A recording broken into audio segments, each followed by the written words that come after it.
Hello प्यारे बच्चों, कैसे हैं आप लोग। उम्मीद करते हैं आप लोग बहुत अच्छे होंगे। बच्चों, आज हम पढ़ेंगे वास्तविक संख्या। वास्तविक संख्या में क्या क्या पढ़ने वाले हैं इसके बारे में पहले बात कर लेते हैं। इसमें देखिए बच्चों, इसमें जो होगा, इसमें पढ़ेंगे हम एचसीएफ याद करने के लिए यूक्लिड विभाजन प्रमेयिका का प्रयोग करके। ये नाम सिर्फ बड़ा लगता है, लेकिन सिर्फ इसमें भाग विधि द्वारा हम ज्ञात करते हैं। चलिए, सबसे पहले इसमें जानते हैं कि यूक्लिड विभाजन प्रमेयिका होता क्या है। ये जो है यूक्लिड विभाजन प्रमेयिका जो होता है, दो धनात्मक पूर्णांक जो ए और बी मान लेते हैं रहने पर ऐसी अद्वितीय पूर्ण संख्या क्या है, क्यू आर विद्यमान है कि ए बराबर बी क्यू प्लस आर। देखिए, उदाहरण के तौर पर हम समझते हैं। सबसे पहले मान लेते हैं कोई पूर्णांक संख्या है। एक मान लेते हैं धनात्मक पूर्ण संख्या 5 मान लिए, और दूसरा हम मान लिए एक 5 मान लिए, एक मान लिए 3। हम 3 से क्या करते हैं, 5 में भगा देते हैं। तो क्या होता है, 3 एकम 3 हो गया, 5 में से 3 गया, 2 हो गया। तो यहाँ पर क्या इसको हम ऐसे लिख सकते हैं, 5 बराबर 3 गुना 1 प्लस 2, अर्थात भाज्य बराबर भाजक गुना भागफल प्लस शेषफल। इस रूप में लिखते हैं ना, बचपन से ही सीखते आए हैं इस तरह से। यही रूप है इसको हम ऐसे लिख सकते हैं, ए बराबर बी क्यू प्लस आर, जो कि हम इसको हिंदी में लिखते हैं भाज्य बराबर भाजक गुना भागफल प्लस शेषफल। तो यही रूप होता है क्या, यूक्लिड प्रमेयिका का। इसी के मदद से हम क्या सीखेंगे, इसमें एचसीएफ ज्ञात करने के लिए, है ना। चलिए, तो यूक्लिड विभाजन प्रमेयिका का क्या कहता है, दो धनात्मक पूर्णांक मान लेते हैं। दो धनात्मक पूर्णांक है, एक ए मान लिया और एक बी मान लिया। इसके रहने पर ऐसी अद्वितीय पूर्ण संख्या क्यू और आर। ये पूर्ण संख्या क्यू और मतलब क्या हुआ, जैसे कि हम इसमें भाग देते हैं, 3 से देंगे, 5 में भागा, 3 एकम 3, 3 में 5 में से 3 के 2 हो गया। तो इसको हम लिख सकते हैं 5 बराबर 3 गुना 1 प्लस 2 लिख सकते हैं, जो कि इसमें जो है ये भागफल कहलाता है ना। ये भागफल कहलाता है, जो को हम इसको क्यू बोलते हैं। ये आर शेषफल हो गया। ये कहलाता है भाजक, भाज्य, भाज्य कहलाता है। और ये क्या कहलाता है, भाजक कहलाता है, जिसको हम इसको ए भी बोलते हैं, और इनको हम बोलते हैं भाजक को बी बोलते हैं, शेषफल को आर बोलते हैं, गुणनफल को क्यू बोलते हैं हम, है ना। तो यहाँ पर देखिएगा कि Q और R क्या है, पूर्ण संख्या है। कहने का मतलब ये हुआ कि Q और R का मान जब भी आएगा पूर्ण संख्या, या जीरो होगा या तो जीरो से बड़ा आएगा, वो माइनस में नहीं। यानी कि ये हो जाएगा, जैसे हम यहाँ पर देते हैं 5 से ही 3 में भाग देते हैं, तो क्या होगा, यहाँ पे 5 से भाग देंगे, यहाँ पर 3 में तो निकलेगा, जीरो बार में लगा सकते हैं। यहाँ पर हम देखें शेषफल क्या आया, जीरो आया। और हम यहाँ पर 3 से अगर 6 में भागा देते हैं, 3 दूनी हो गया कितना, 6, कट गया, यानी कि शेषफल आ गया यहाँ पर जीरो। हम यहाँ पर कह सकते हैं कबो कबो जो है भागफल भी जीरो आ सकता है, और कभी कभी शेषफल भी जीरो आ सकता है। इसीलिए जीरो क्या है, पूर्ण संख्या है। तो इसीलिए कह सकते हैं कि क्यू और आर क्या है, पूर्ण संख्याएं है, जो कि इस प्रकार है कि यूक्लिड प्रमेय का ए बराबर बी क्यू प्लस आर। चलिए, जो कि आर का मान क्या होता है, जीरो से बड़ा होता है और उसके बराबर होता है, लेकिन आर का मान बी से छोटा। इसका मतलब ये आर का मान चाहे कुछ भी आएगा, बी से हमेशा छोटा आएगा, है ना। चाहे कुछ भी आए, बी से हमेशा छोटा आएगा, और जीरो के बराबर होगा या जीरो से बड़ा होगा।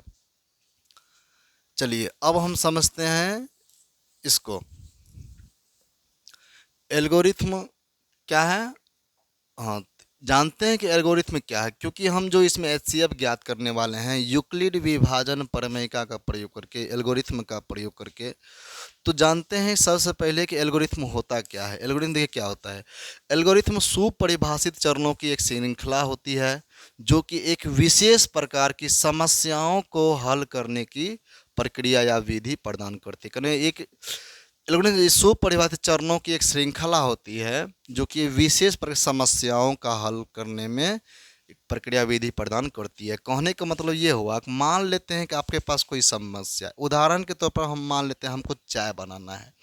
चाय बनाने के लिए क्या क्या करेंगे आप, सबसे पहले गैस जलाएंगे। गैस जलाने के बाद उस पर बर्तन रखेंगे, बर्तन रखने में उसमें पानी डालेंगे, दूध डालेंगे, दूध को फिर गर्म करेंगे, गर्म करने में उसमें चाय पत्ती डालेंगे, फिर चीनी डालेंगे। इस तरह से उसको फिर खौलने के लिए छोड़ देंगे, तब जा कर के वो चाय पूरा रेडी हो जाएगा। उसी तरह हुआ कि यहाँ पर, और चाय बनाने में जितने भी प्रक्रिया किए आप, गैस जलाए, दूध गर्म किए, उसमें चाय पत्ती डाले, फिर चीनी डाले, फिर उसको खौलने के लिए छोड़ दिए, तो जितने भी प्रक्रिया हुआ सभी प्रक्रिया को मिला करके हम क्या बोल दिए, उसको एल्गोरिथम बोल दिए, है ना। तो उसी तरह यहाँ पर है कि कोई समस्या है उसको हल करने में जितनी प्रक्रिया हम आजमाए हैं उन सारी प्रक्रियाओं को मिला करके ही क्या होगा, वो क्या कहला जाएगा, एल्गोरिथम कहला जाएगा। अब हम जानते हैं कि प्रमेयिका क्या होता है। प्रमेयिका क्या होता है?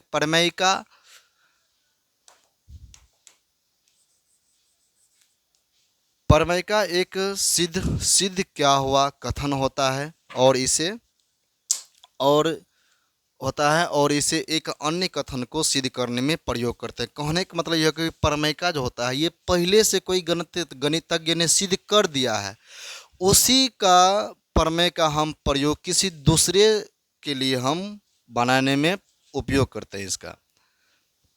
चलिए, जैसे उदाहरण के तौर पर हम कह सकते हैं कि ये जो होता है समकोण त्रिभुज में होता है ना, समकोण त्रिभुज में हम जानते हैं कि ये कर्ण होता है, ये लंब हो गया, और ये आधार हो गया, है ना।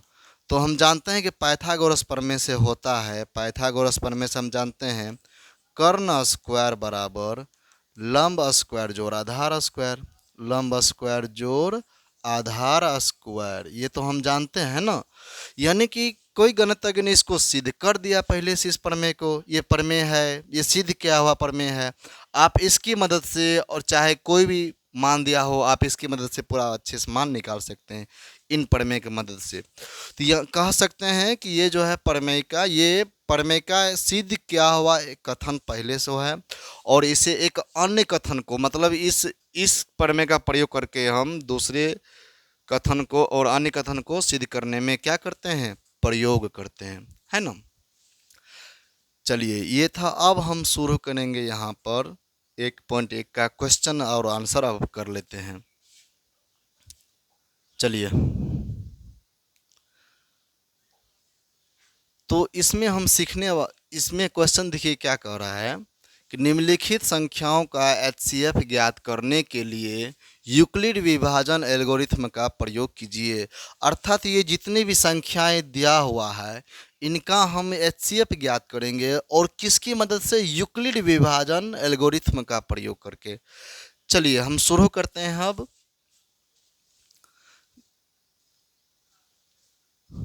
चलिए, 1 नंबर सबसे पहले हम यहाँ पर सवाल उतार लेते हैं। 1 नंबर का सवाल कह रहा है यहाँ पर 135 है, और 135 और 225 है। इनका हम सबसे पहले क्या करेंगे, यूक्लिड विभाजन प्रमेय एल्गोरिथम का मतलब ये होगा कि भाग विधि से ज्ञात करेंगे इसको, है ना। चलिए, तो सीखे हैं सबको भाग। 135 से देंगे, इसमें 225 में देंगे भागात, तो पहले ये एक बार में लगेगा, 0 हो गया, 9, ये कट गया, फिर 90 से देंगे हम 135 में भागा, कितना बार में लग, एक बार में लग जाएगा, 5 0 5 हो गया, 13 4 हो गया, फिर 45 देंगे हम कितना में, 90 में, 45 दूनी कितना हो गया, 90 हो गया। जैसे जैसे शेष आते रहेगा फिर उसमें इस तरह से इस तरह से हम क्या निकालते हैं, एचसीएफ ज्ञात करते हैं। अब शेषफल क्या आ गया यहाँ पर, 0 आ गया। अब 0 शेषफल आ गया, तो अब यहाँ पर स्टॉप हो गया, अब इससे आगे अब ये नहीं बढ़ेगा। तो हम यहाँ पर क्या क्या स्टेप उठाए, तो सबसे पहले यहाँ पर हम लिखेंगे यूक्लिड विभाजन, यूक्लिड विभाजन एल्गोरिथम से क्या होता है, ए बराबर बी क्यू प्लस आर। तो यहाँ पर हम चलेंगे स्टेप 1, अर्थ चरण 1 में हम चलते हैं। चरण 1 में हम इसको क्या लिख सकते हैं, क्या, 225 बराबर, मतलब यहाँ पर सबसे पहले हम इसको मान लेते हैं, माना ए बराबर मान लेते हैं 135, ए बराबर बड़े वाला को हम ए मान लेते हैं, ए बराबर यहाँ पर मान लेते हैं 225 मान लेते हैं, और बी बराबर क्या मान लेते हैं, 135। तो इसको लिख सकते हैं 225 बराबर 135, मतलब बी गुना क्यू, क्यू का मान हो गया 1 गुना 1 प्लस आर का मान क्या हो गया इसके लिए 90। और दूसरा स्टेप क्या होगा, क्या 135 को लिख सकते हैं 90 गुना 1 अब प्लस 45। तो दूसरा स्टेप में हम इसको क्या लिख सकते हैं, इसको लिखेंगे 135 बराबर 90 गुना 1 प्लस 45। और तीसरा स्टेप क्या हो जाएगा, क्या इस तीसरा स्टेप लिख सकते हैं 90 बराबर 45 गुना 2 प्लस कुछ नहीं तो 0। तो 90 बराबर 45 गुना 2 प्लस 0। अब देखिए इसमें HCF का मान कौन सा होगा, तब देखिएगा। देखिए लास्ट में देखिए किसको भगा देने पर पूरा पूरा जीरो आया है, 45 से भगा दिए तब ना ये जीरो आया। तो इसका मतलब जिससे भगा दिए जीरो जैसे आया वही हमारा HCF कहला जाएगा। यहाँ पर कह सकते हैं, इसीलिए HCF बराबर क्या लिख सकते हैं 45, है ना। समझ गए सभी कोई। चलिए हम अब अगला रोमन 2 चलते हैं। रोमन 2 में का है 196 और 38 220 का, सेम इसी तरह चलेंगे यहाँ पर भी। चलिए इसका हम चलते हैं, क्या था 196, रोमन 2 में सवाल था 196 और 38 220।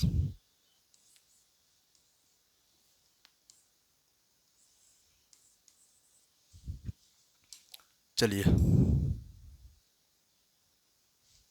ध्यान दीजिए, अब लगाते हैं एक तरफ से भाग हम देते हैं सेम। पहले हम क्या करेंगे, मान लेते हैं यहाँ पर, है ना। माना माना बड़ी वाला को ए मान लेते हैं 38 220, और बी को मान लेते हैं 196 को बी मान लिए। अब चलेंगे यहाँ पर हम भागा देते हैं क्या क्या आता है यहाँ पर। चलिए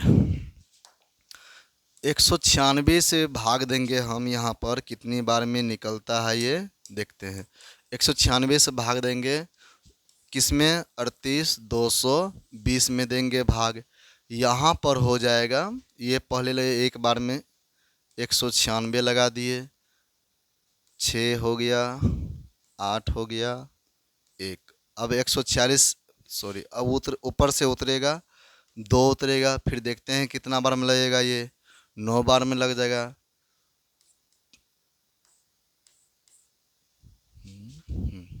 9 बार में ये लग जाए 54, 99 का 86 हो गया, यहाँ पे 9 कम 9, 9 8 17 हो गया, 8 9, और यहाँ पे कितना हो जाएगा ये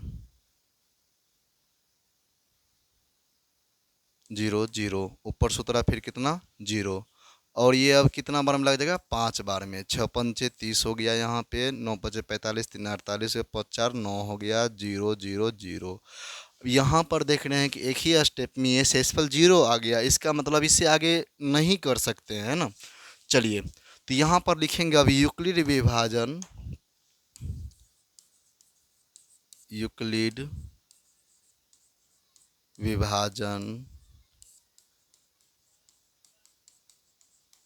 एल्गोरिथम से हम जानते हैं कि ए बराबर क्या होता है बी क्यू प्लस आर। चलिए यहाँ पर चरण में चलते हैं, चरण 1 में ही चलते हैं, क्योंकि एक ही स्टेप, इसको लिख सकते हैं आराम से। 38 220 को क्या लिख सकते हैं 196 गुना 195 प्लस 0, मतलब ए बराबर बी गुना क्यू प्लस आर। तो 38 220 बराबर 196 गुना 195 प्लस क्या हो गया, यहाँ पे 0 हो गया, है ना। चलिए अब कितना से भगा दिए शेषफल 0 आया है, 196 से दिए भगा तब ना ये 0 आया है। इसीलिए HCF बराबर कितना हो जाएगा 196। तो बताइए हल्का है ना। यूक्लिड विभाजन प्रमेय एल्गोरिथ्म का प्रयोग करके इसी तरह से हम क्या ज्ञात करते हैं, HCF ज्ञात करते हैं। इसी तरह सेम हम चलेंगे रोमन 3 का भी चलेंगे। रोमन 3 में जो भी है उसको भी सेम हम इसी तरह से ज्ञात करेंगे। चलिए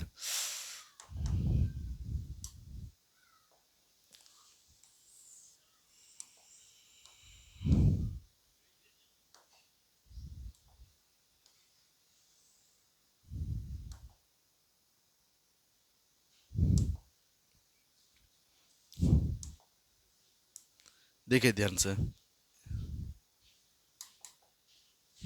चलिए हम चलते हैं रोमन 3 में। रोमन 3 में क्या था, इससे पहले सवाल कुछ उतार लेते हैं। सवाल था इसमें 867 और 255, उसको इस साइड लिख लेते हैं। 867 और 255 था, है ना। चलिए इसमें भी हम क्या करेंगे, यहाँ पर मान लेते हैं। माना, माना बड़ी वाला को हम मान लेते हैं ए, और छोटी वाला को मान लेते हैं क्या, बी मान लेते हैं। अब यहाँ पर हम लिखेंगे कैसे, ऐसे अब ज्ञात कर, यूक्लिड विभाजन से ज्ञात कर रहे हैं ना, इसीलिए सबसे पहले इसका हम भाग विधि से करते हैं। 255 से भागा देंगे हम किस में, 867 में। देखते हैं क्या आता है इसका।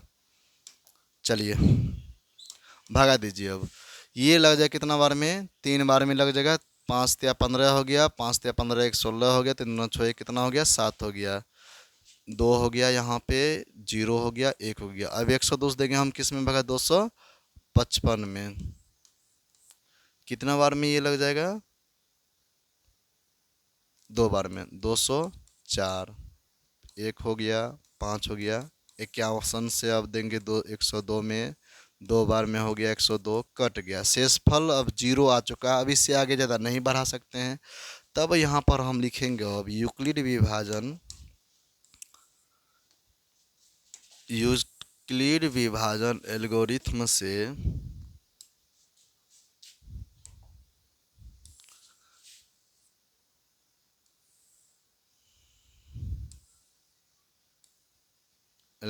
से क्या होता है, ये होता है ए बराबर बी क्यू प्लस आर। अर्थात यहाँ पर अब जितना भी इसी रूप में हम लिखेंगे इन सभी स्टेप को। चरण 1 में चलते हैं। क्या यहाँ पर 867 को लिख सकते हैं क्या, 255 गुना 3 प्लस 102, मतलब बी क्यू, बी गुना क्यू प्लस आर, आर मतलब क्या हुआ, शेषफल हो गया। और दूसरा चरण क्या हो जाएगा इसका, दूसरा स्टेप क्या है, 255 को लिख सकते हैं 102 गुना 2 प्लस 51, 255 बराबर 102 गुना 2 प्लस 51। और इसका तीसरा स्टेप हो जाएगा। तब तक जितने भी स्टेप है सारे स्टेप लिखना है। 102 बराबर 55, 51, 51 गुना 2 प्लस क्या हो जाएगा, शेषफल 0। अब शेषफल 0 आ गया, जितना से भगा देने पर शेषफल 0 आया है वो हमारा क्या कहला जाएगा, HCF। इसीलिए HCF बराबर क्या हो जाएगा, यहाँ पर 51 हो जाएगा, है ना। चलिए आई होप कि बहुत अच्छे से समझ गए होंगे। अब चलते हैं क्वेश्चन नंबर 2 पे चलते हैं। चलिए क्वेश्चन नंबर 2 यहाँ पे,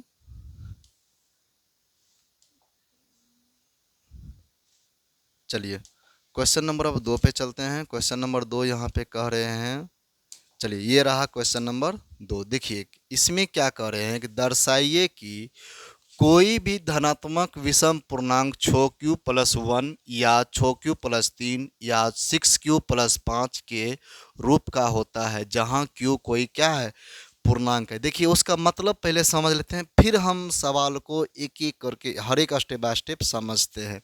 तो सबसे पहले वो कहना क्या चाहते हैं, देखिए सबसे पहले वो है कि सवाल है किस रूप का, 6q+1 में है। ये कहता है कि ये विषम पूर्णांक है, मतलब ये विषम है ना। ये कह रहा है कि ये विषम पूर्णांक है। तो एक बार तोड़ के देखते हैं, एक एक हम q का मान जांच करते हैं, q का मान एक एक, क्योंकि यहाँ पर बोल दिया है कि q क्या है, पूर्णांक है। q अगर पूर्णांक है, q का मान एक एक करके रखते हैं। 6 गुना पहले क्योंकि एक रखते हैं, क्या निकलता है, 6 गुना 1 प्लस 1, 6 कम 6 हो गया प्लस 1 कितना हो गया, 7 हो गया। 6 6 क्यू की जगह पर 6 गुना क्यू की जगह पर 2 रखते हैं प्लस 1 बराबर 6 दूनी कितना हो गया, यहाँ पे 12 हो गया, 12 1 कितना हो गया, 13 हो गया, 13 हो गया। हम अपने मन क्यू का मान और 3 एक बार चेक, 5 ले लेते हैं, चेक कर लेते हैं, 5 रख के एक बार चेक कर लेते हैं कितना होता है। 6 पंचे कितना हो गया, यहाँ पे 3 हो गया, प्लस यहाँ पर कितना हो गया 1, 30 से कितना हो गया 31। यहाँ पर हम देख रहे हैं कि ये जो रूप है 6q+1, इस रूप में q का कोई भी मान रखते हैं, सारे मान किस में आ रहे हैं, विषम में ही आ रहे हैं। ये चेक कर लिए। लेकिन अब इसको हमको साबित करके दिखाना है कि ये इसी रूप का क्या होता है। चलिए हम शुरू से एकदम बनाना स्टार्ट करते हैं। सबसे पहले देखिए किस रूप में दिया है ये, 6q+1। क्या इस 6, अच्छा देखिए ये तो जानते हैं ना, a बराबर होता है bq+r होता है। 6q+1, इसका मतलब यहाँ पर जो हुआ b का मान क्या है, यहाँ पर 6 है। b का मान क्या है, 6। वही करते हैं हम, यहाँ पर क्या करते हैं, मान लेते हैं। माना, हल में शुरू करते हैं। यहाँ पर देखिए इसको करने से पहले कुछ यूक्लिड विभाजन से हमको साबित करना है, इसीलिए हम लिख दिए। यूक्लिड प्रमेय का होता क्या, पहले उसको लिख दिए। दो धनात्मक पूर्णांक a और b मान लिए, जो कि ऐसी अद्वितीय पूर्ण संख्याएं हैं जो q और r क्या है, विद्यमान है, जो कि इसका रूप क्या होता है, a बराबर bq+r। चलिए अब शुरू करते हैं। यहाँ पे माना कि b बराबर 6, क्योंकि यहाँ पर 6q+1 मतलब bq के गुणांक में जो भी होता है वो b का मान होता है, तो वो क्या हो जाएगा वहाँ पर 6, b का मान कहा जाएगा। तो b बराबर क्या हो गया यहाँ पर 6, b बराबर 6 हुआ। तो बताइए यूक्लिड प्रमेय कैसे, a बराबर तब क्या हो जाएगा, ये bq+r मतलब 6q+r। जहाँ ये r का जो मान होगा 6 से कम होगा, जहाँ कि ये r का जो मान होगा, यानी कि r का मान 0 या 0 के बराबर होगा, है ना। ये r का मान क्या हो जाएगा यहाँ पर, r यानी कि r का मान होगा 6 से छोटा, है ना। चलिए इस तरह से हो गया यहाँ पे। अब हम इसका आगे चलते हैं। अब r का मान अगर जो भी रखेंगे सब पे एक एक करके चेक करेंगे कौन सम आता है कौन विषम आता है। तो 6 से के पहले रखना है, तो यानी कि r का मान क्या कर रखेंगे, 0 1 2 3 4 5 6, 6 नहीं होगा, 6 से छोटा न रखना है। तो r का मान क्या कर रखेंगे, क्या क्या रख सकते हैं, 1 से लेकर 0 से लेकर के 5 तक हम रख सकते हैं। और इस पर हर एक r का मान रख रख के हम ये चेक करेंगे, हम ये चेक करने वाले हैं कि कौन सम है कौन कौन विषम है। विषम ना पूछा है, तो विषम कौन कौन विषम है ये हम चेक करेंगे। चलिए हम यहाँ पे शुरू करते हैं। देखिए ध्यान से, इसको हम अगला पेज में शुरू कर लेते हैं। ये जो मान जो भी है ये, इसको हम कर लेते हैं समीकरण नंबर 1 मान लेते हैं, है ना। इसको मान लेते हैं हम समीकरण नंबर 1। अब चलिए इस समीकरण 1 में r का मान सबसे पहले 0 रखेंगे। देखते हैं ये विषम निकलता है a का मान कि सम निकलता है। चलिए चेक करते हैं हम एक आए की। इसको अगला पेज में कर लेते हैं। देखिए यहाँ पर लिखेंगे केस नंबर 1 में लिखेंगे यहाँ पे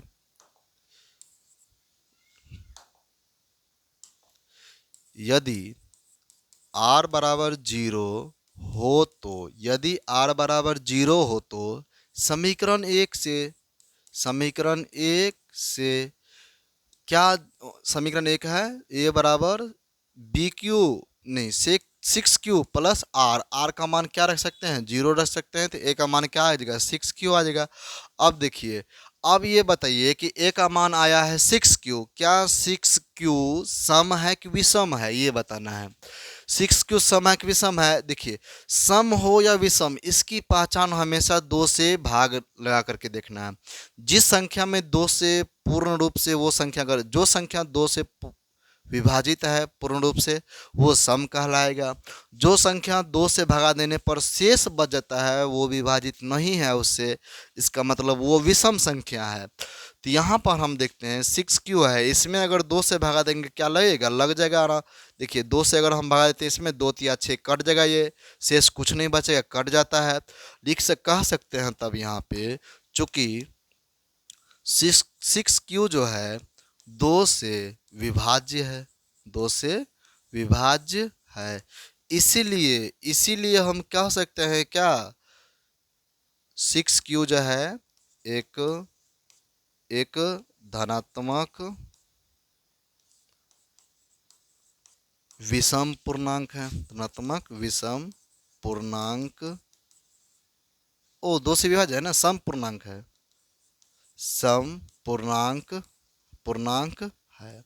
चलिए हम देखें आर का मान 0 रखे तो वो ए का मान क्या आया, सम आया। अब हम आर का मान क्या रखेंगे, आर का मान अब हम चेक करेंगे कितना पे, एक रख करके देखते हैं क्या आता है यहाँ पर। फिर लिखेंगे यहाँ पर केस नंबर 2 में चलेंगे, केस नंबर यहाँ पर 2 में चलते हैं। केस नंबर 2 है यहाँ पे, यदि आर बराबर, अब की बार एक रखेंगे, एक ही करके सब मान चेक करना है। आर बराबर क्या रखेंगे, एक, एक हो तो, आर बराबर एक हो तो बताइए समीकरण एक से तब क्या होगा।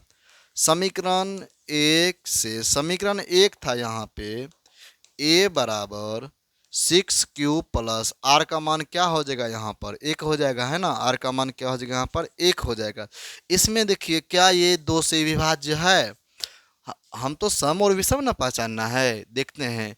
इसमें कॉमन नहीं आएगा, ऐसा कोई मान नहीं आ रहा है कॉमन जिसमें कि हम दो से भागा लगा सके, कॉमन नहीं आ रहा है। तो यहाँ पर हम देखेंगे दो से वैसे 6 में भागा लगा, लेकिन एक में नहीं लगता है। तो इसका मतलब एक का जो मान आया वो दो से विभाज्य नहीं है, मतलब ये विषम कहला जाएगा। ये लिखेंगे यहाँ पर, चूंकि चूंकि 6Q+1 क्या है, क्या भागा लगा, नहीं लगा, दो से विभाज्य नहीं है, दो से विभाज्य नहीं है, नहीं है। इसीलिए इसीलिए 6Q, इसीलिए 6Q+1 एक धनात्मक विषम पूर्णांक है, धनात्मक विषम पूर्णांक है ना। इसको यहाँ पर हम क्या करेंगे, लिख दिए, और यहाँ पर विषम पूर्णांक है, विषम पूर्णांक है। चलिए हम चलते हैं, अभी तो केस नंबर 2 अभी एक ही रखे हैं, अब केस नंबर 2 अब 2 रख के देखते हैं क्या आता है यहाँ पे।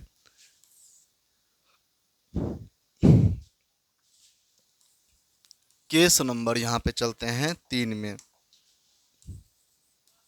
केस नंबर 3, केस नंबर 3 यहाँ पर क्या है, यदि आर बराबर, इस बार एक रखे अब 2 रखेंगे, यदि आर बराबर 2 हो तो, आर बराबर 2 हो तो वही चलेंगे हम समीकरण एक से। समीकरण एक से क्या था, समीकरण ए नंबर 1 था यहाँ पर, ए बराबर 6Q+R, आर का मान क्या होगा 2। इसमें देखिए तो कॉमन कुछ आ रहा है क्या, कॉमन इसमें 2 आ रहा है, 2 कॉमन आ रहा है, ये बचेगा 3 बार में, 3Q बचा, यहाँ पर 2 से 2 में भगा देंगे, एक बार में लगेगा, एक बच गया। अब इसमें बते 2 से डिवाइड दे सकते हैं आराम से, 2 से भगा देंगे, 2 2 कट जाएगा, शेष नीचे में कुछ नहीं बचेगा, यानी कि ये 2 से विभाज्य लग रहा है। चूंकि चूंकि 6Q+2 2 से विभाज्य है, 6Q+2 2 से विभाज्य है, इसीलिए हम कह सकते हैं यहाँ पर 6Q+2 जो है क्या है, जब विभाज्य हो गया मतलब भागा लग गया, वो तो सम न कहला जाएगा, तो ये क्या हो जाएगा यहाँ पे, ये सम पूर्णांक है। चलिए ये हो जाएगा यहाँ पे सम पूर्णांक है।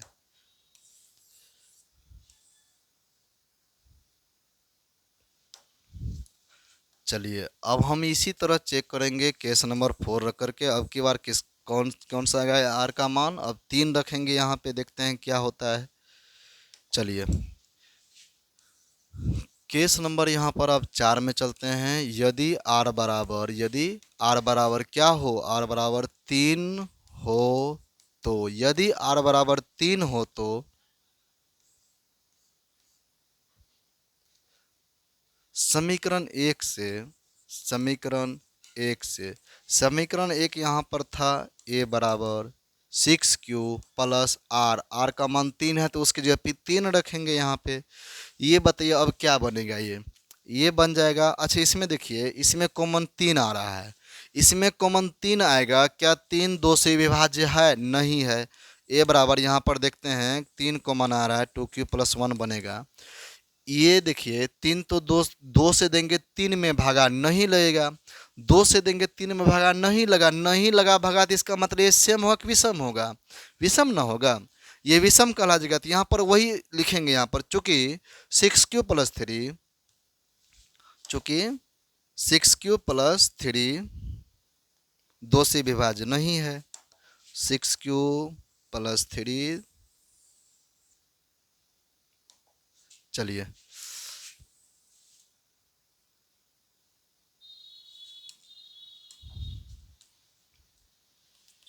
6 क्यू प्लस 3 2 से विभाज्य नहीं है। अगर 2 से विभाज्य नहीं है तो ये कौन सा रूप कहलाएगा? ये धनात्मक विषम पूर्णांक कहलाएगा।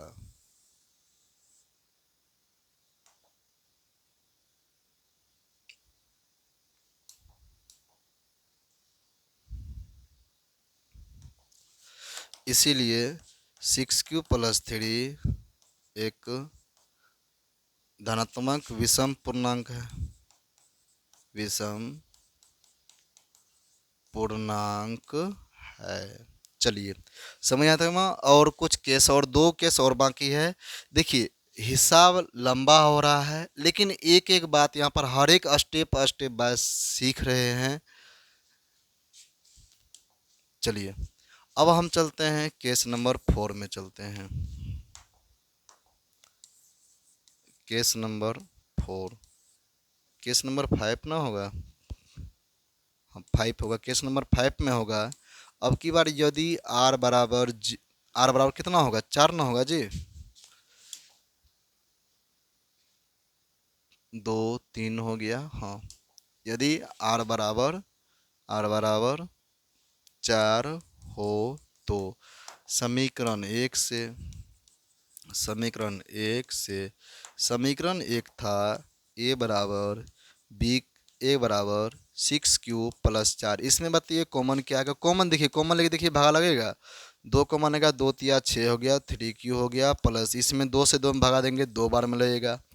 अब यहाँ पर बताइए कि इस 2 में क्या 2 से भागा लगा सकते हैं? इस 2 में 2 से भागा लगा देंगे और ये पूर्ण रूप से विभाजित भी हो जाएगी। अगर ये पूर्ण रूप से विभाजित हो गया तो हम तब ये कह सकते हैं ये क्या है? सम पूर्णांक है। ए का मान जो अब की बार निकला, आर का मान 4 रखने पर जो ए का मान निकला है वो सम है। चलिए यहाँ पर लिखेंगे अब, चूंकि 6 क्यू प्लस 4 क्या है? 2 से विभाज्य है, 2 से विभाज्य है।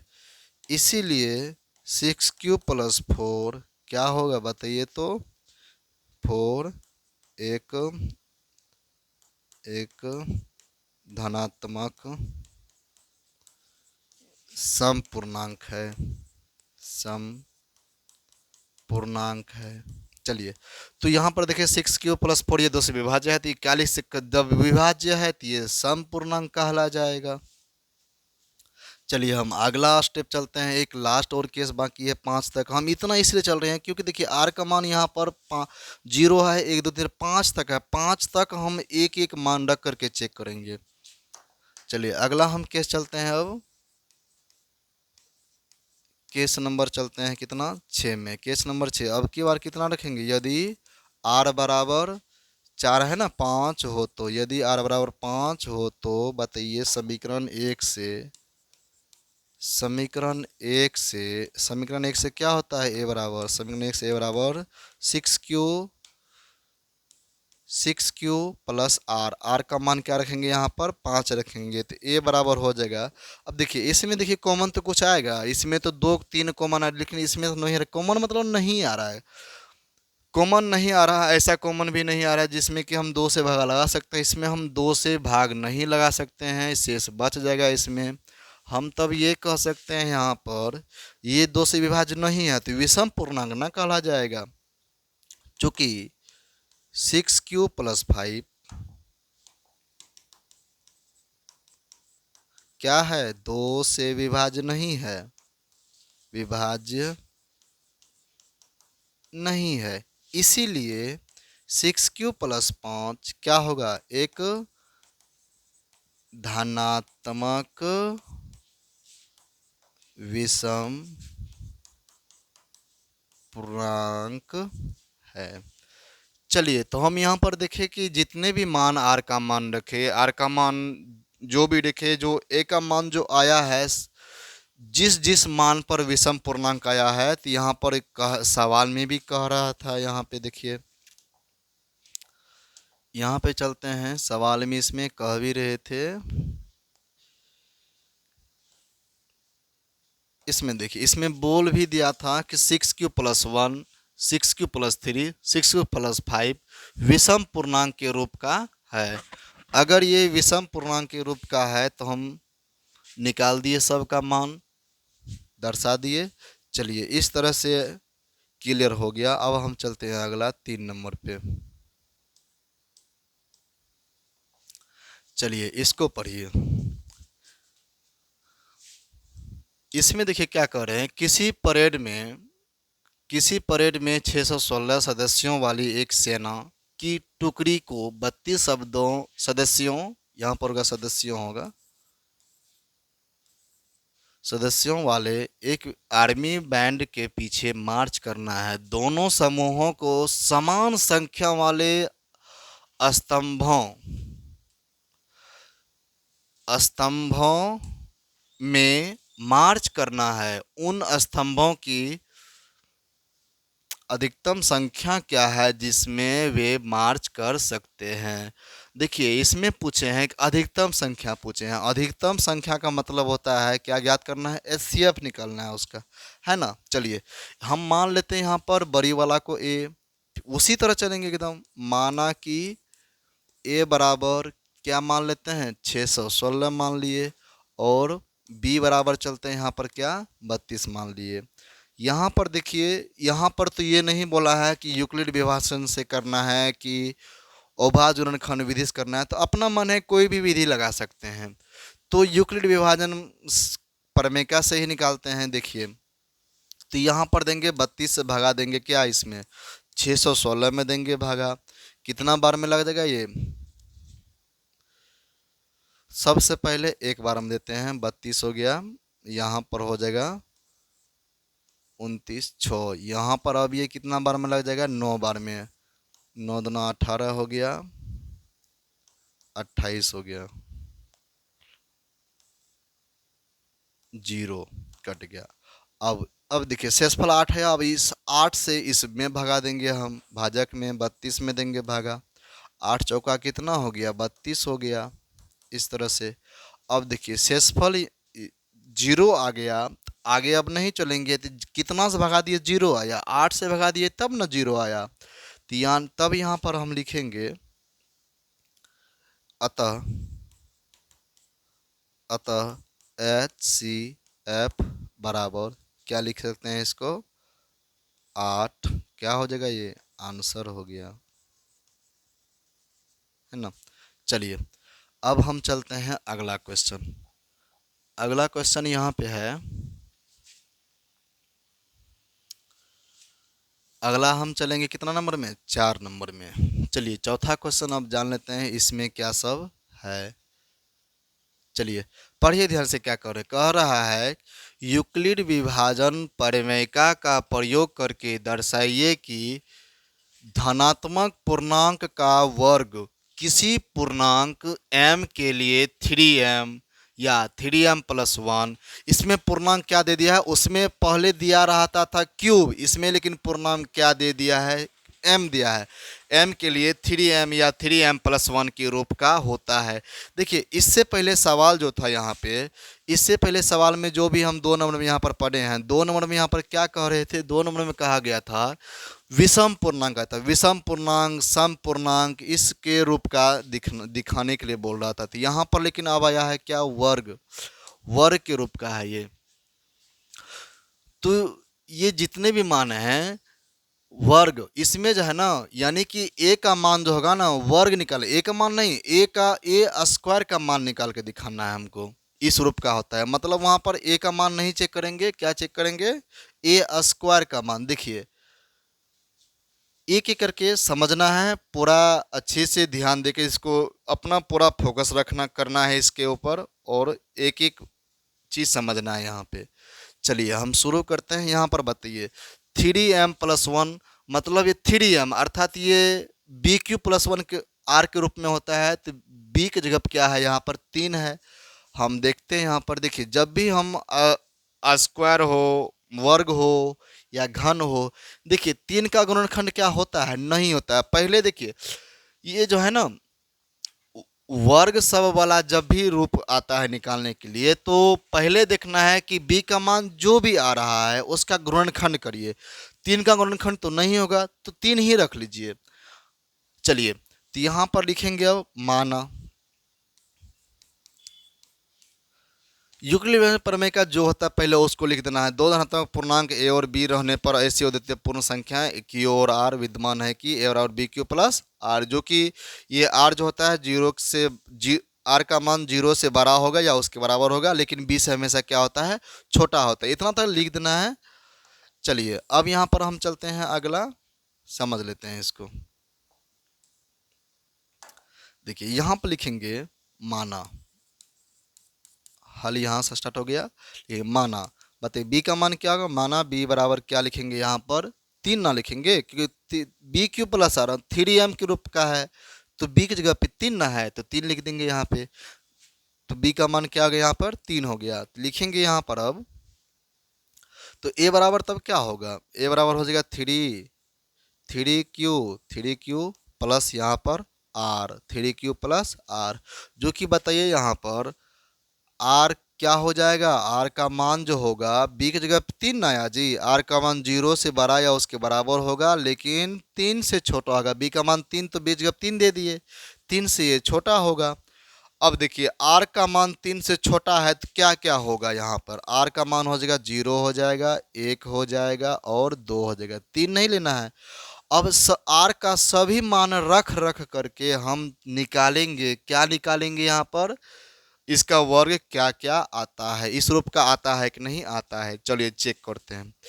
तो यहाँ पर हम लिख देंगे, यहाँ पर इसको मान लेते हैं समीकरण नंबर 1, समीकरण नंबर 1 मान लिए। यहाँ पर हम चलेंगे अब केस नंबर 1 में। केस नंबर 1, केस नंबर 1 क्या चलेंगे, हर एक आर का मान 3 गो है, तो मतलब केस 3 तक ये जाएगा। तो पहले केस नंबर 1 में लिखेंगे यदि आर बराबर 0 हो, तो बिल्कुल पिछले सवाल थोड़ा सा सिर्फ चेंजिंग है।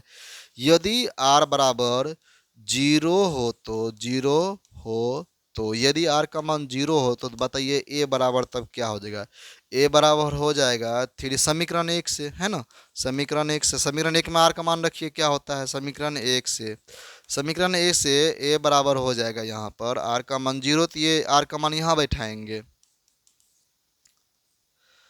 तो 3 क्यू प्लस आर का मान 0, ए का मान यहाँ पर आ जाएगा, ए का मान आ जाएगा ए बराबर 3 क्यू। इसमें सम विषम थोड़ी ना करना है, लिखेंगे चूंकि ऐसा वैसा थोड़ी लिखना है, इसमें विषम और सम के बारे में नहीं पूछा है, इसीलिए हम ऐसा नहीं करेंगे। चूंकि इसमें 2 से विभाज्य लग रहा है, नहीं लग रहा है, ये सम है विषम है, ये सब कुछ नहीं लिखना है। यहाँ पर हमको देखिए इसमें कह दिया है वर्ग पूर्णांक को, ए पूर्णांक है ना, इसका क्या करना है जी, वर्ग करना है, ये इसको हम वर्ग करेंगे। तो 3 क्यू को जो है ना वर्ग करिए इसका, दोनों यहाँ पर दोनों तरफ वर्ग करने पर लिख दीजिए, यहाँ पे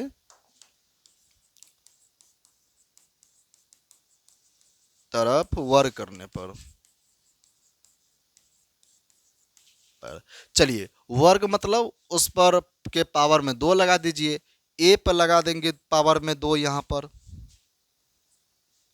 चलिए तो लिख सकते हैं इसको ए स्क्वायर बराबर, इस पे भी देंगे ना स्क्वायर जी, दोनों तरफ लगाना है जब भी लगाना है, तो 3 क्यू होल स्क्वायर चढ़ा देंगे, ऐसा नहीं करना है 3 क्यू लगा दिया स्क्वायर ऐसे, तो ये गलत हो जाएगा। ये पूरा मान इसका है तो पूरे पर ये स्क्वायर चढ़ेगा, तो ए स्क्वायर बराबर ये 3 तिया 9 गुना क्यू स्क्वायर, 9 गुना क्या हो गया यहाँ पर, क्यू स्क्वायर हो गया। अब देखिए यहाँ पर हमको किस रूप में लाना है, 3m के रूप में लाना है। देखिए ए स्क्वायर को रहने दीजिए, क्या इस 9 को लिख सकते हैं, गुणनखंड कीजिए, 9 का गुणनखंड क्या आएगा, 3 गुना 3 क्यू स्क्वायर। अब आप बताइए क्या 9 को लिख सकते हैं, 3 गुना 3 लिख सकते हैं, और क्यू स्क्वायर दे दिए। देखिए रूप है यहाँ पर 3m का रूप, यहाँ पर देखिए m क्या है, पूर्णांक है, 3 क्यू स्क्वायर भी क्या है, पूर्णांक ही है। अगर ये m भी पूर्णांक है, ये भी पूर्णांक है, तब क्या हम 3q² को m मान सकते हैं? और आराम से मान सकते हैं। तो a² बराबर क्या, इसको 3 गुना इस पूरे को हम क्या मान लेते हैं? m मान लेते हैं। इस पूरे को हम क्या मान लेते हैं? m मान लेते हैं, है ना। चलिए लिखेंगे 3, उसको मान लिए m, तो यहाँ पर लिख देंगे हम बगल में। आप क्या कि यहाँ पर माना कि 3q² बराबर m, है ना। उसके जगह पे हम क्या रख दिए? m रख दिए। कोई दिक्कत यहाँ तक में? चलिए, ये पहला केस था। अब चलेंगे दूसरा केस। दूसरा केस में क्या रखेंगे? r का मान हम 1 रख करके चेक करेंगे। चलिए यहाँ पर लिखेंगे अब, यदि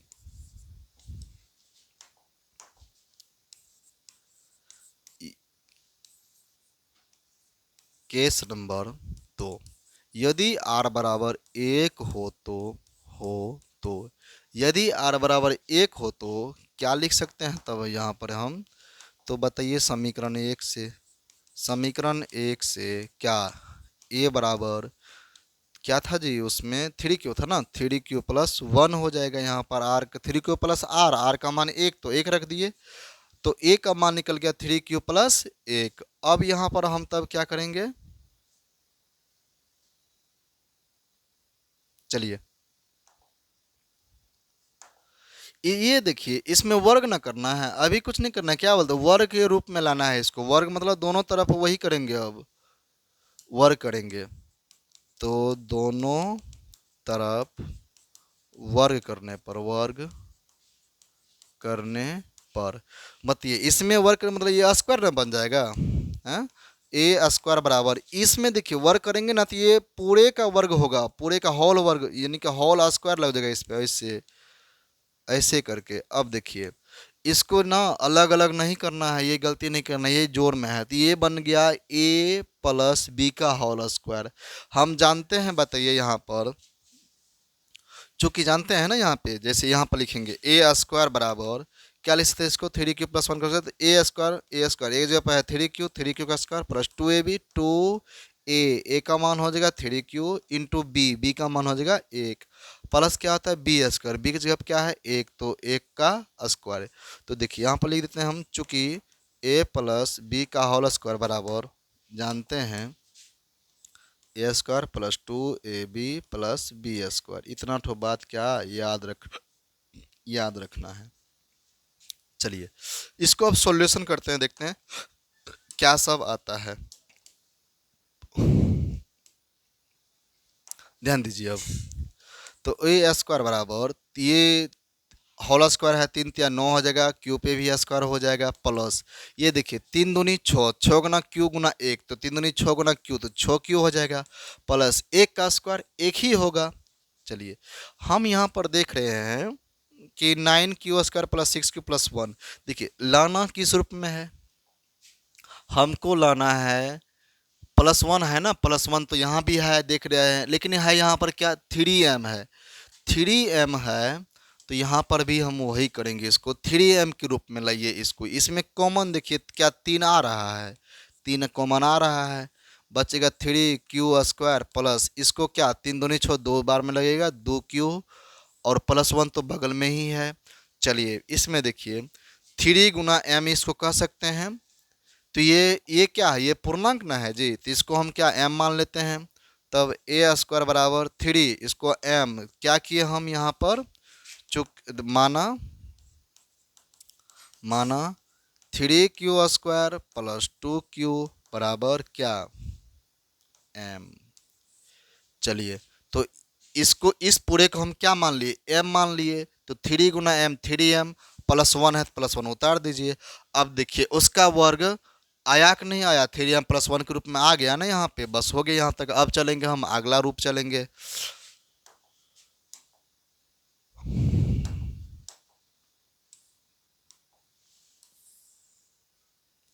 चलिए अगला हम यहाँ पर उसी तरह सेम चेक करेंगे मान रख करके।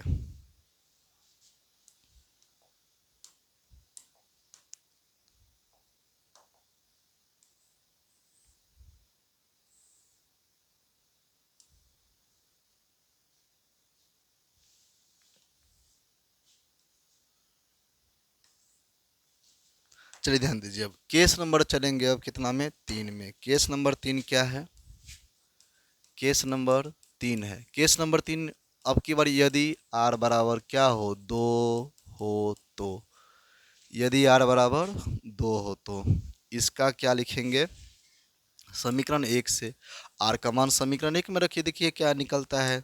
समीकरण 1 से बताइए क्या हो जाएगा, यहाँ पर ए बराबर 3q प्लस आर था, आर का मान 2, वर्ग ना करेंगे, यहाँ पर दोनों तरफ वर्ग कर दीजिए। अब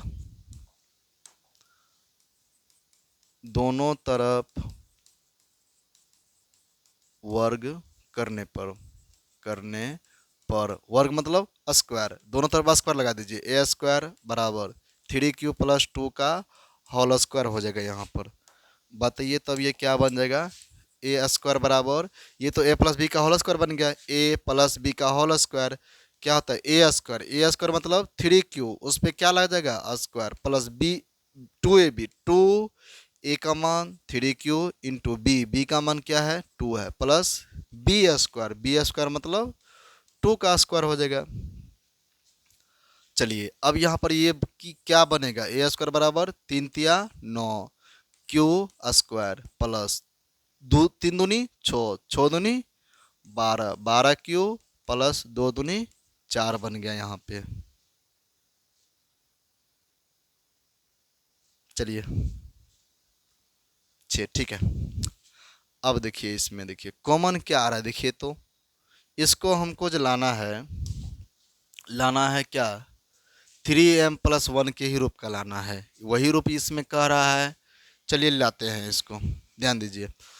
तो इस दोनों में तो 3 कॉमन आ रहा है, 3m का रूप तो बन जाएगा, लेकिन ये देखिए इसमें क्या 3 कॉमन आ रहा है, हमको यहाँ 1 लाना है, कैसे आएगा, क्या इसे 4 को लिख सकते हैं 3 प्लस 1।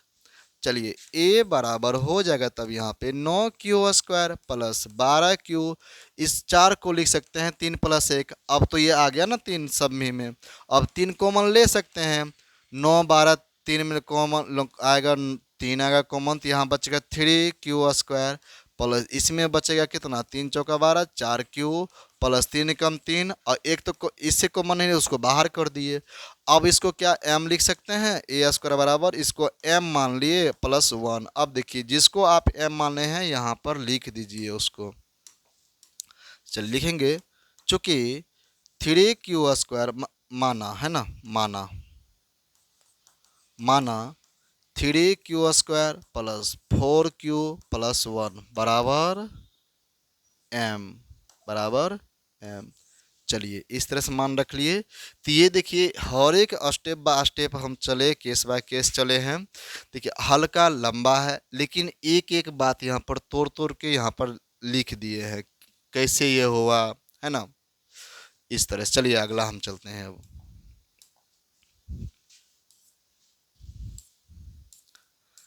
और लास्ट क्वेश्चन बाकी है 5 नंबर, इसको भी समझ ही लेते हैं 5 नंबर क्या है।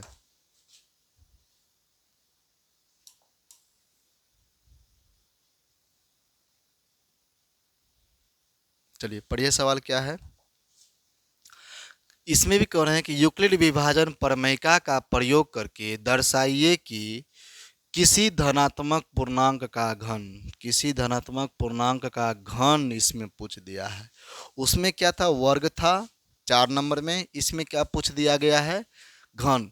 धनात्मक पूर्णांक का घन जो होता है वो किस रूप का होता है, 9m, 9m प्लस 1 के रूप का होता है, 9m प्लस 8 के रूप का होता है।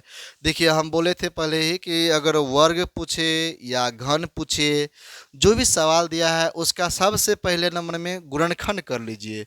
9m के रूप में है तो 9 का गुणनखंड क्या आएगा, 3 गुना 3। इसको हम b का मान 3 भी रख सकते। देखिए हालांकि 9 भी रखेंगे तो कोई दिक्कत नहीं है, मगर यह है कि मान तो वही आएगा, बट बहुत लॉन्ग चला जाएगा, करने में बहुत दिक्कत होगी उस वक्त। तो b का मान 9 भी लेंगे तो कोई दिक्कत नहीं है, इससे भी निकाल सकते हैं आसानी से, लेकिन 3 रखेंगे तो 9 से ज़्यादा बेहतर होगा। तो हम यहाँ पर क्या करते हैं, b का मान 3 रख लेते हैं, है ना। गुणनखंड कीजिए ना, 9 का गुणनखंड करेंगे तो क्या आएगा, इसको 3 गुना 3 लिख सकते हैं आराम से, तो b का मान हम 3 रख लेते हैं इसको। चलिए यहाँ पर लिखेंगे अब माना माना b बराबर 3, b बराबर 3, तो बताइए तब a बराबर क्या हो जाएगा यूक्लिड पेपर कैसे 3q प्लस आर, जो कि r का मान जो है वो देखिए हमेशा होता है 0 से बड़ा होगा, 0 के बराबर होगा, लेकिन b से क्या होगा ये छोटा होगा।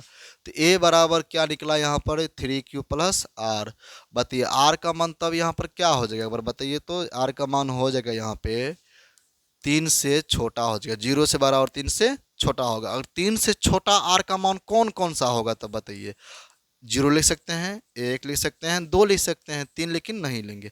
अब r का मान 0, 1, 2 हर एक r का मान रख रख करके चेक करेंगे इसका घन क्या आते हैं, पूर्णांकों का घन क्या आता है, a का मान क्या निकलता है। चलिए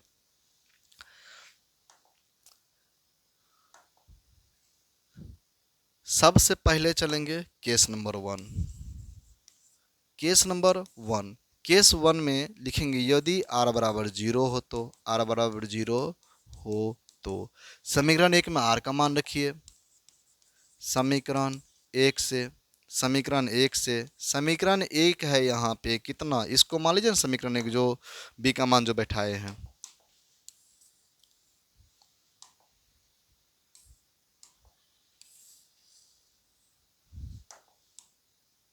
चलिए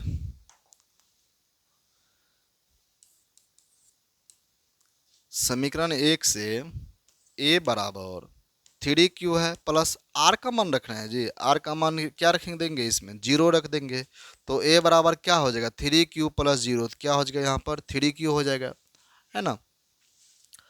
अब देखिए एक घन करना है, इसमें वर्ग उसमें था वर्ग इसीलिए हम दोनों तरफ वर्ग किए थे, इसमें पूछ दिया है धनात्मक पूर्णांक का घन पूछा है, घन पूछा है, घन का मतलब होता है क्यूब।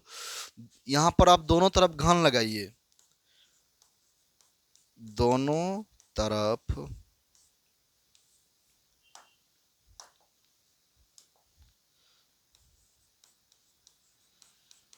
दोनों तरफ घन करने पर, घन करने पर अब देखिए दोनों तरफ यहाँ पर हम घन करेंगे। चलिए इसको हम कुछ इस लाइन में अब कर लेते हैं शेड्यूल। देखिए ध्यान से दोनों तरफ हम यहाँ पर क्या करेंगे घन, ए में भी क्यूब लग जाएगा, ए क्यूब बराबर 3q है यहाँ पे, ए क्यूब बराबर ये क्या है 3q, 3 क्यूब का क्या बन जाएगा होल क्यूब लगेगा, है ना, घन ना बोला है। चलिए ए क्यूब बराबर क्या हो जाएगा 3 को पावर 3 है, इसका मतलब 3 को 3 बार गुना कीजिए, 3 पे पावर 3 का मतलब ये हुआ 3 गुना 3 गुना 3, 3 तिया 9, 9 तिया कितना होता है 27 ना होता है। चलिए इसको साइड ही रखिए, रफ का काम है ये। चलिए तो 27 क्यूब को क्या ले सकते क्यू स्क्वायर हो जाए, क्यूब क्यूब हो गया। देखिए रूप का लाना है हमको 9m का रूप का लाना है, लेकिन यहाँ पर क्या है 27, क्या इस 27 का गुणनखंड करने पर क्या इस 27 को लिख सकते हैं 9 गुना 3, 9 का रूप में लाना है जी यहाँ पर, लेकिन 27 है 27 को लिख सकते हैं ना 9 गुना 3, बाकी क्यू क्यू क्यूब है।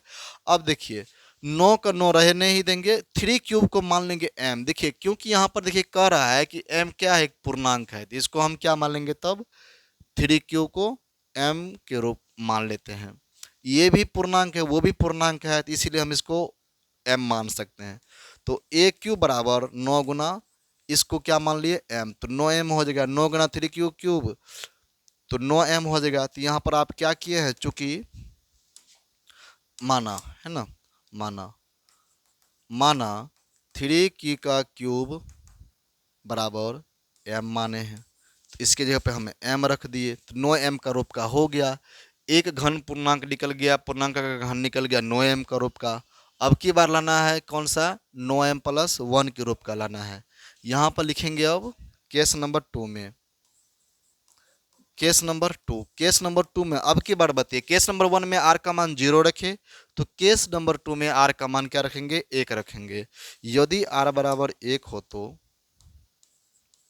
यदि r बराबर 1 हो तो r का मान 1 हो गया, तो बताइए तब यहाँ पर समीकरण 1 से, समीकरण 1 से समीकरण एक में आर का मान रखिए। समीकरण एक था यहाँ पर ए बराबर b q plus r, b q plus r. O a बराबर था ना, यहाँ पे 3 ना था जी। ए बराबर 3q+r, आर का मान क्या हो जाएगा 3q+r, आर का मान हो जाएगा यहाँ पे 1, आर का मान 1। चलिए क्यूब करना है क्योंकि घन के रूप में दिखाना है, तो ये ए का मान निकला है, ए क्यूब निकालना है हमको। तो ए क्यूब के लिए दोनों तरफ घन करेंगे। दोनों तरफ घन करने पर, दोनों तरफ घन करने पर, दोनों तरफ घन करेंगे तो ये बन जाएगा ए क्यूब प्लस, हम इसको अगला पेज में करते हैं।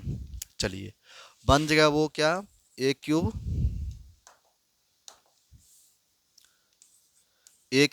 बराबर 3q+1 का होल क्यूब बन जाएगा, ये है ना। चलिए बताइए ए क्यूब है यहाँ पर, 3q+1 का होल क्यूब क्या बनेगा, ये सूत्र बैठ गया, ए प्लस बी का होल क्यूब क्या होता है, ए क्यूब होता है। ए क्यूब मतलब 3q का whole cube plus B cube मतलब एक का क्यूब हो गया यहाँ पर, प्लस 3a² बी, 3a, का मान है 3q ना, 3a², 3q का स्क्वायर इंटू होता है बी का मान है 1, फिर प्लस होता है 3ab², 3 गुना ए का मान हो यहाँ पर 3q गुना b², बी का मान क्या है 1, 1 का स्क्वायर। चलिए इसको ध्यान से यहाँ पर देखना है, चूंकि हम जानते हैं कि a प्लस बी का क्यूब होल क्यूब होता है a cube plus B cube plus 3a² b plus 3ab²। इतना ठो बात ध्यान में रखना है कि यहाँ पर देखिए एक जगह क्या है 3 है, बी की जगह क्या है 1 है, उसी तरह यहाँ पर 3 इसमें क्यूब, तो ए का मान जो था वहाँ पर इसका मान बैठा दिए, इस पूरे सूत्र पर इसका मान बैठा दिए हैं, इतना ठो। चलिए इसको हम यहाँ पर कर लेते हैं समझने के लिए। चलिए इसमें अब देखिए सॉल्यूशन करते हैं। सोलन क्या होगा यहाँ पर, ए क्यूब बराबर 3 को 3 पे 3 है तो कितना होगा 3 पे पावर 3 तो 27 होता है, क्यूब का क्यूब हो जाएगा, फिर प्लस 1 का क्यूब 1 हो गया, प्लस इसका देखिए ध्यान से, इसमें देखिए क्या करेंगे, देखिए 3 पे पावर 2 है तो 3 पे पावर 2 मतलब 3 तिया 9 हो गया, 3 पे पावर 2 का मान 9 हो गया, 9 गुना 3 27, 27 गुना 1 तो 27 से हो गया, उसमें लगा है क्यूब स्क्वायर तो क्या लगा देंगे क्यूब स्क्वायर, प्लस इसका देखिए 3 तिया 9, 9 एकम 9, इसका हो गया कितना 9 क्यूब हो गया, 9 क्यूब। चलिए यहाँ पर अब देखिए सभी में कॉमन ये क्या आते हैं, नहीं यहाँ देखिए तो एक बीच में इसको बगल कर लीजिए, है ना, इसको बगल कर लेते हैं, ये बगल करने पर क्या क्या बनेगा, ए क्यूब बराबर 27 क्यूब प्लस इसको 27q² प्लस 9q प्लस 1। अब यहाँ पर देखिएगा इन सभी में 9m के रूप में लाना है, इन सभी में कॉमन क्या आ रहा है, इन सभी में कॉमन क्या 9 ले सकते हैं, 9 ले सकते हैं कॉमन, सभी में 9 आ रहा है, 9 कॉमन लेंगे तो क्या बच गया यहाँ पर 9 तिया 3 बार में 3 क्यूब क्यूब प्लस 9 तिया 27 3 बार में 3 क्यूब का क्यू² प्लस 9 एकम 9 1 का क्यूब 1 क्यू हो गया, अब प्लस यहाँ पर क्या बनेगा 1। अब क्या 9 के गुना में जो भी है उसको मान लीजिए m, तो 9 इस पूरे को क्या यहाँ तक का क्या मान लिए m मान लिए, बाकी प्लस 1। आप यहाँ पर क्या किए हैं तो माना लिख दीजिए यहाँ पर, माना 3 क्यूब का cube plus 3q² plus 1 plus cube बराबर क्या माने हैं m माने हैं। चलिए इतना तो लिख दिए ना, बस हो गया। एक इस रूप का भी ला दिए हम, है ना, अब इस रूप का भी ला दिए। अब हम चलेंगे इसका अगला रूप। चलिए इसका हम चलेंगे अब अगला रूप, अगला केस चलते हैं। अगला केस में क्या होगा यहाँ पे,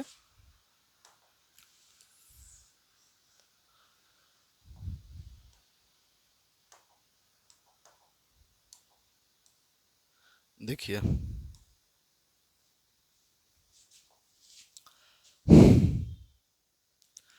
केस नंबर अब चलते हैं कितना, केस नंबर 3। केस नंबर 3 है, यदि आर बराबर, यदि आर बराबर 2 हो तो, दो भी चेक करना है ना, 2 हो तो, यदि आर बराबर 2 हो तो समीकरण 1 से, समीकरण 1 क्या था यहाँ पे, समीकरण 1 से, समीकरण 1 था ए बराबर 3 क्यू प्लस आर का मान 2 ना रख रहे हैं जी, 2। यहाँ पर ए का मान नहीं पूछा है, घन का पूछा है, ए क्यूब का पूछा है, तो उसका हम ए क्यूब का मानने के लिए, ए क्यूब लाने के लिए दोनों तरफ क्यूब लगा देंगे, तो दोनों तरफ घन करने पर, दोनों तरफ घन करने पर, दोनों तरफ घन करने पर, तो इसमें भी घन मतलब क्यूब पावर 3 लगेगा, ए क्यूब प्लस बराबर 3 क्यूब प्लस 2, इसका भी क्या लग जाएगा यहाँ पे, होल क्यूब लग जाएगा। आगे चलिए अब, ए क्यूब, ये भी फॉर्मूला सेम इसी तरह बैठेगा, यहाँ पर सिर्फ थोड़ा सा चेंजिंग हुआ है, यहाँ पर क्या था 1 था, यहाँ पर क्या है 2 है, सेम वही चलेगा। यहाँ पर बनेगा a cube plus B cube, b की जगह क्या है, याद 1 मिनट रुकिए, चलिए ये बन जाएगा a cube plus B cube plus 3a² b, इसको थोड़ा सुधार लेते हैं, 3 क्यू का whole cube plus B cube plus 3a², 3 a का मान 3 क्यों है ना, 3a² बी गुना क्या होता है a² बी, बी का मान 2 प्लस प्लस 3ab², 3a, ए का मान क्या है यहाँ पर, ए का मान है 3 क्यू प्लस क्या इंटू क्या होता है बी², बी का मान मतलब 2 का स्क्वायर हो गया। इसको फिर से समझना है, ध्यान से देखिए क्या किया हम यहाँ पर, ए प्लस बी का होल क्यूब बैठा है, ए क्यू मतलब ए का मान है यहाँ पर 3 क्यू, 3 क्यू का क्यू हो गया, प्लस बी का मान है 2, तो 2 का क्यूब हो गया, प्लस 3 गुना 3 क्यू² मतलब 3ab² सूत्र में होता है ना यहाँ पर, देखिए 3a² बी, 3 का 3 दिए क्यू, ए का मान है यहाँ पर 3 क्यू, 3 क्यू का स्क्वायर हो गया, होल लगा देना यहाँ पे, इस पे भी स्क्वायर हो गया,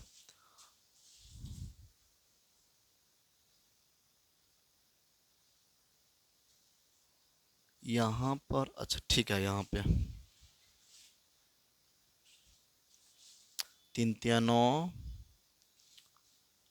27, चलिए यहाँ पे देखिए अब ध्यान से, ए क्यूब बराबर 3×3 = 27 हो गया, 27 क्यूब क्या क्यूब प्लस 2 पे पावर 3 का मतलब 2 को 3 बार गुना करना, 2 दूनी 4, 4 दूनी 8, 8 प्लस इसका देखिए 3 का स्क्वायर, 3×9, 9 गुना 3 27, 27 गुना 2 27 दूनी 54, क्यूब का स्क्वायर लग जाएगा क्योंकि क्यूब पे भी स्क्वायर है तो क्यू² हो जाएगा, प्लस 3×9, 9 गुना 2 दूनी 4, 9 चौके 36, 36 क्यूब हो गया यहाँ पे।